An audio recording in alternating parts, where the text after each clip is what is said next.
नमस्कार और स्वागत है इताशा के 20 साल के स्पेशल पॉडकास्ट सीरीज में संकल्प बदलाव की ऊर्जा। इस सीरीज में हम सिर्फ कहानियां नहीं बता रहे। We are going to talk about how a small seed is sown and how it grows into a revolution. Should life only be about earning a living or should it also be about building a life worth living? और अगर एक पूरी पीढ़ी ही ये सवाल ना कर पाए, then who holds the responsibility to help them learn how to ask it? Today, we are here to explore that question and the journey shaped to its answer. आज के एपिसोड में हम मिल रहे हैं उस व्यक्ति से जिनके सपने से इताशा का जन्म हुआ। Please welcome founder president of ETASHA Society, Dr. Meenakshi Nayar.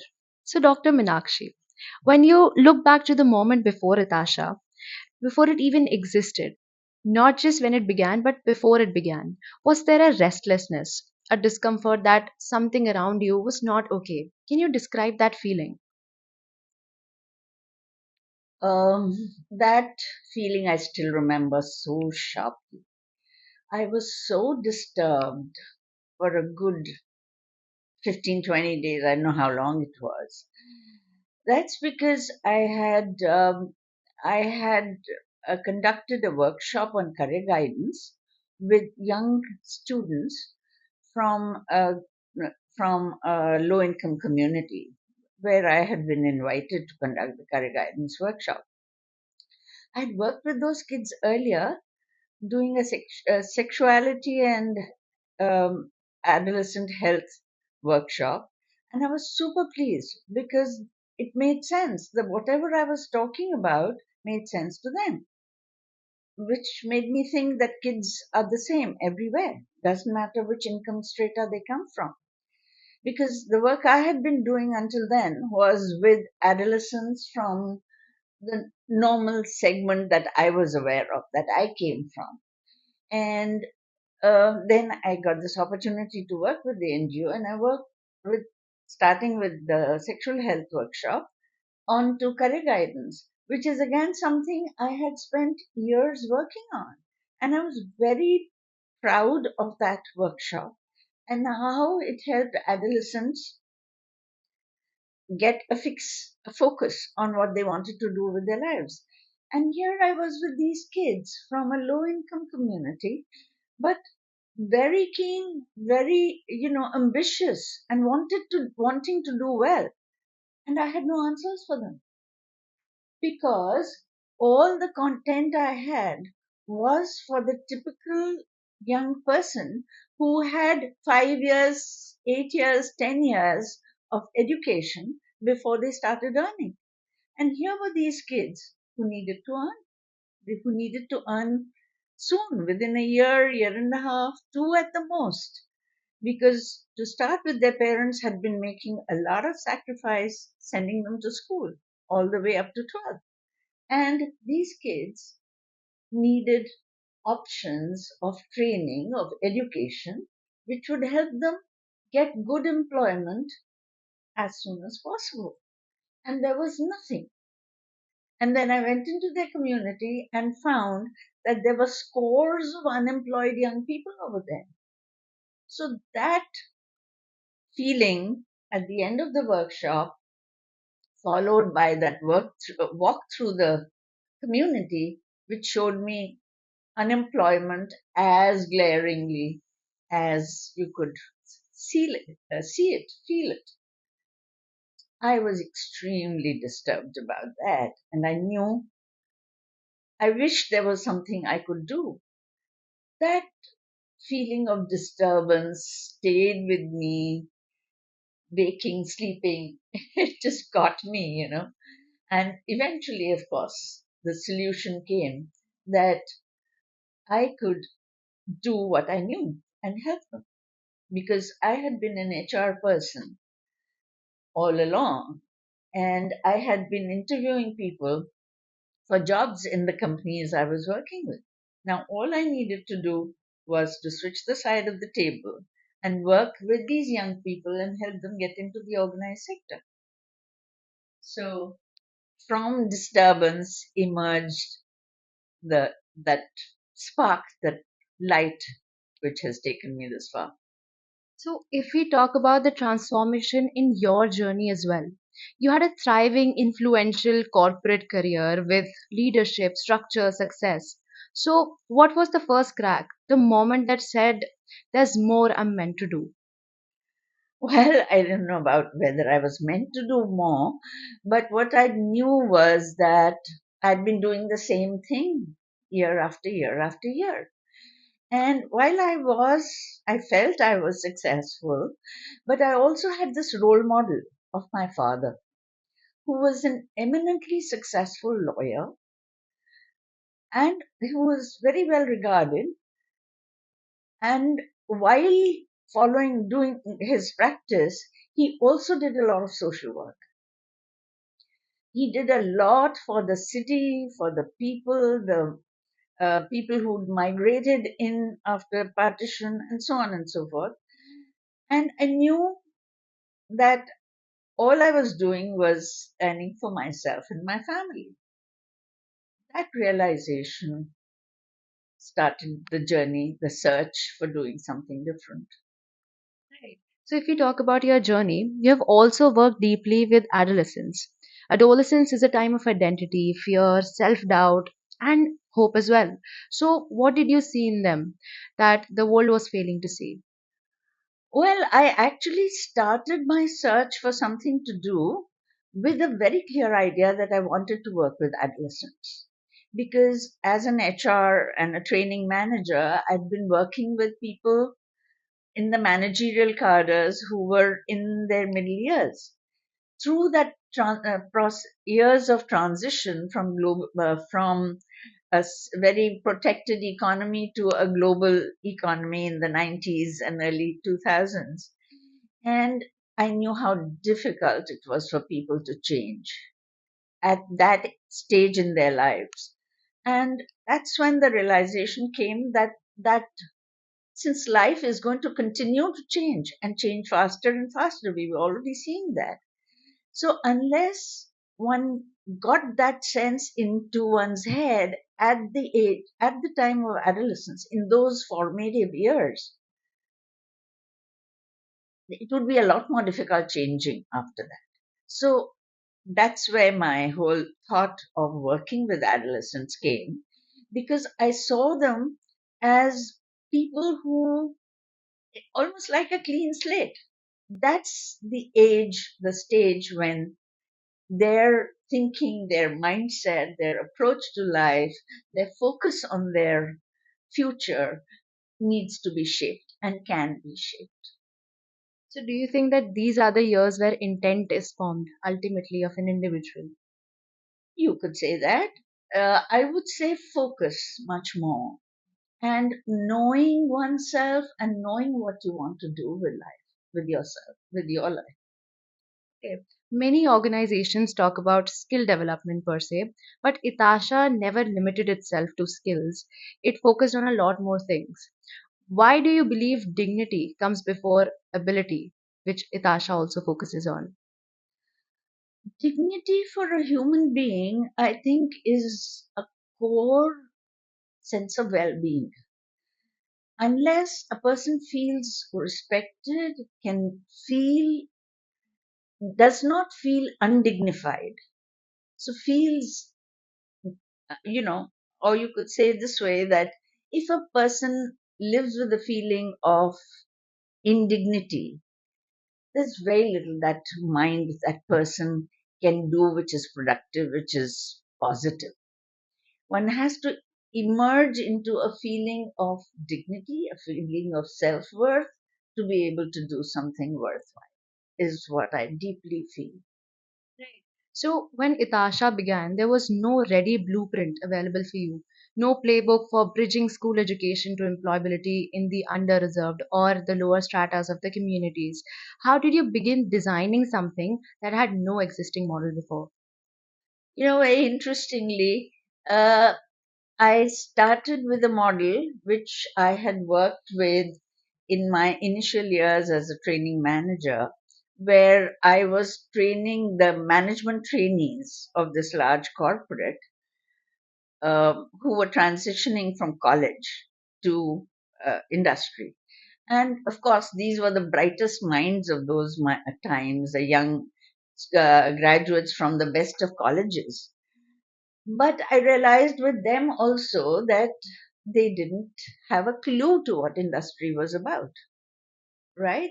So I had at that time designed a curriculum which was about the transition from education, homes, to industry, to being one's own person. That transition, that design I had created then, but here the the people I was working with were going to be very different. Their issues, their understanding, their level of intellectual capability, by and large, was not of the same order. That is the only change I needed to make, that I was talking to these people. So I only made that content relevant for this segment, which I could do because I was actually working in the field with them. I spent a lot of time in the community, did a lot of research before I got into this, and a field research, and working with them. All my training initially I did personally with one or two team members, which I did for several years. But that helped me understand the segment and create my content in such a way that it appealed to them. It was about their lives, it was about them and their future. If we talk about you connecting with them, knowing them, going into the community, and also training them, do you remember the first young person who walked into Itasha? Not just the number, not the project, the person. What about that interaction stays with you to this day? Oh, yeah. I remember this girl. When I met with her outside the class, she was very keen to work, to earn, because she came from a family where she felt that money was needed and she needed to get on with it. But once she was in the class with 8 or 10 other children and she was asked to introduce herself, she just couldn't. And with whatever cajoling, support one could try to give her, all that happened was tears flowing down her face, which is what told me that girls in all communities, but much more in that segment, needed, or rather lacked, confidence, self confidence. So the big piece here was about self confidence. And that's what I felt. Our whole curriculum is designed around building that sense of self confidence in the person, a sense of self worth, that they have something worth it, they have potential, they have capabilities. There are many things they can do better than many others. That sense of self worth and self confidence is what the Itasha curriculum is designed to create. So, Dr. Meenakshi, if we move on to the next question, Itasha aims not to uplift but to equalize, to break the hierarchy between provider and receiver. How did you ensure that Itasha never became a charity but always remained a collaboration? Very interesting question. Um, I think pretty early in the game, we decided, we verbalized, we put it out there that the crux of our work is about respecting everyone. Everyone is equal. There is no hierarchy within Natasha, and definitely not with our trainees, not with who are otherwise called beneficiaries, which is a term I don't like. Our trainees, our students are there because they are at that age and they need to learn. And we are here because there is something we have which can help them, which also helps us, by the way. So we recognize that as the basic platform from which we should operate when we are working with these young people, which tells them that they are equal. They are not less equal than anybody else. And so they have an equal right to their voice. They have an equal right to learn, to demand from us that we give them what we have committed. And that's how we continue. Right. So, in communities where struggle is more or less generational, how do you spark the first belief that there is a different future for them that is also possible? You know, thankfully, this is not just our doing.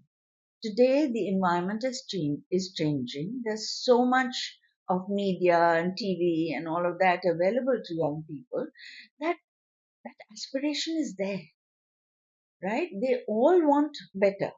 And also parents. These are parents who are I mean, these kids who come to us are first generation learners.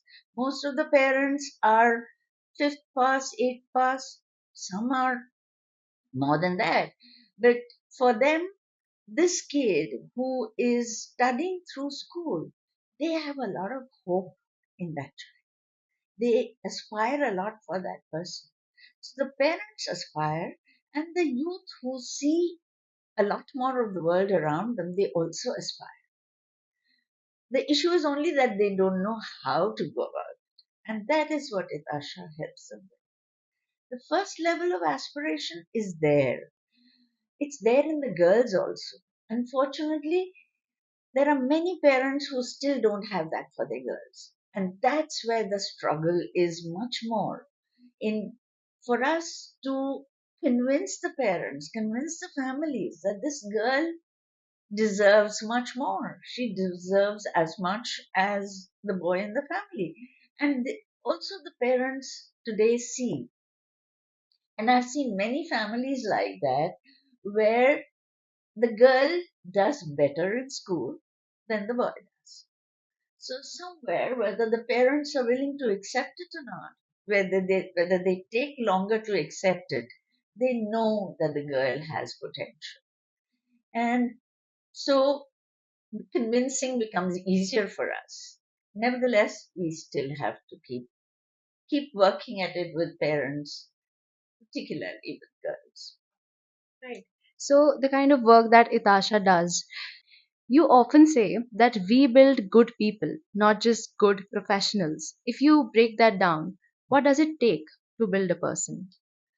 What I would say is that our focus is on building good humans. We want them to be human beings who accept that they are equal human beings to everybody else, that everybody deserves dignity, everyone deserves equality, and therefore they learn to respect each other. In fact, very often, if you see what happens in our classrooms, um, in a month or so, the students end up saying that they learned how to talk well. I said, but we were not teaching you how to talk. They say, we learned how to talk with respect. And we say, we didn't teach you that specifically, but they saw it in us. They saw it in our facilitators. They, our facilitators are role models, and their behavior, their attitudes, the way they work with the young people, the way they work with each other becomes a big part of the learning of the young person. Right?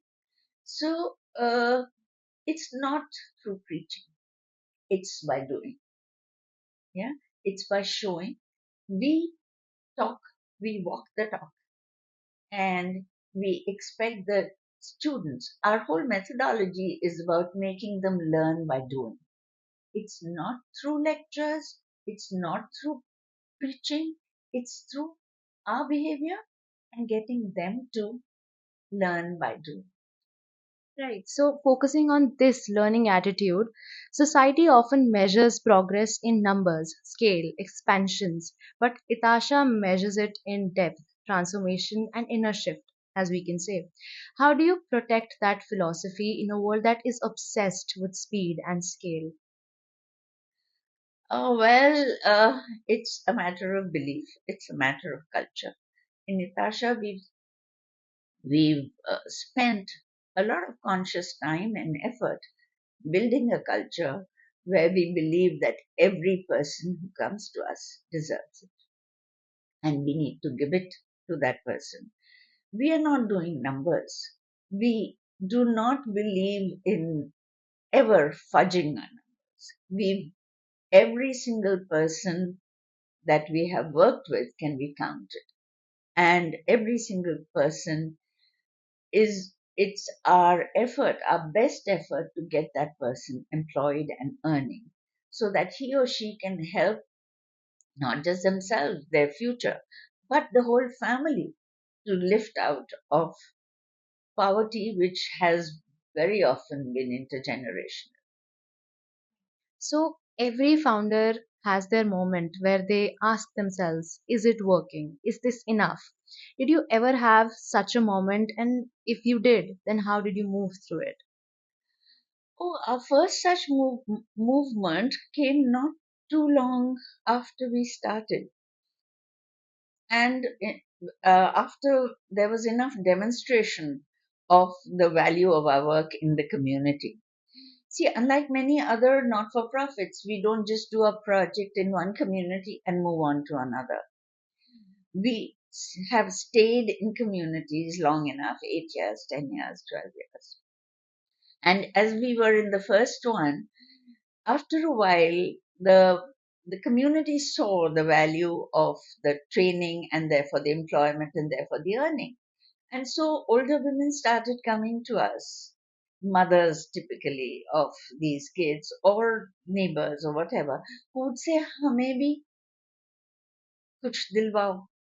And here were these women who were keen to work, they needed to earn, they could earn as help in the communities around, but again, they didn't feel the sense of dignity and therefore they wanted something different. But we couldn't obviously help them with employment because most of them were not literate or semi literate. So that's when we started the search for what we could do for them. And we finally got to setting up a program in entrepreneurship, which we have done with older women all the way up to 55 years of age. And then we've also done now do entrepreneurship development for youth. So that's grown our project. So in a different way, but while we've remained true to the knitting, as we say, in terms of skill development for employment and income generation. Another moment came when working with these you could say were almost in parallel. Working with these young people who were 12 plus and 18 years old and 18, 20, 22, 24, who came to us and after 12 years of schooling and 20 years of life or 18 years of life. And in 3 months, we wanted to change their mindsets, have them think about themselves differently, how to help them to think about the world differently. And it was a huge task. We knew it was a huge task, but we could see success with at least some of them, gradually with a very large number of them. But we knew that it would make a lot more sense if we actually started work with them in their adolescent years. So we started the program with adolescents in school, which is again focused on skills. It is focused on skills for the future. So again, we've stayed close to the knitting there. We haven't gone to do other work, but we have just, enlarged the segments in the community that we work with. And then gradually we have also picked up work with whoever in the community wants to join us, which is older men as well. Older men, older women. We are now doing a lot of work with digital literacy and financial literacy for the community at large. Now, since Itasha is completing its 20 years journey, after these 20 years, thousands of lives changed. What has this journey taught you about hope, about people, about change? Well, I'll start with talking about change. I always thought of change as a continuous process. And in Itasha, we talk a lot about continuously changing and being prepared to change continuously. But I also realized that continuous change, continuous improvement, while that's very important, there are also changes which have to be very dramatic. You have to take very large step changes also from time to time. And I think, for example, today with AI coming in, that's one time that the change has to be very, very conscious, very large, and be prepared to change uh, in almost everything that you do. And so that is one process which one is still grappling with. And hope we will be able to take that on. In terms of people, in terms of hope, I think the change, the difference is that uh, while maybe while I was growing up, or even when we started Itasha, there was a lot more sense of, you could call it contentment, you could just call it being comfortable being where they were. Today, there's a lot more of uh, hope. You could call it hope, you could call it aspiration. You are seeing it all around you. The media is still surprised about how, and makes a big thing about how a girl, a Dhobi's daughter becomes a, the whole gets the first rank in IAS, or how some of these girls, the cricketer girls who made a big, celebration right now of Indian girls who won the World Cup. Look at where they came from. Each one of them has a story of struggle to reach where they did, to even continue with their aspiration. So that today is all around. They are not, in that sense, exceptions in terms of aspiration. There are, of course, exceptions in terms of what they have achieved. But today, I think every young kid wants to do better than they did. And every parent has accepted that their kids are smarter, they learn much faster, and they're capable of a lot more. So to me, there's a lot of hope in that sense for everybody. The only dampener is what's happening with the environment, and we hope people will do something. Moving on to our last question. If young Meenakshi was here right now and could look at the now Meenakshi, what would she be noticing? Would she ever think that you'd be doing what you're doing now? What would have that meetup been like? Uh, that Meenakshi would probably hope or wish that someone was there when she was that age to help her build self confidence at the level that was required. Beautiful answer. ताशा के 20 साल सिर्फ एक institution की कहानी नहीं है, ये बिलीफ की कहानी है। Belief that opportunity is not charity, belief that dignity is the foundation of growth, belief that every person deserves a chance to grow to their full potential. For more such content, stay tuned to Sankalp, Badlav की ऊर्जा।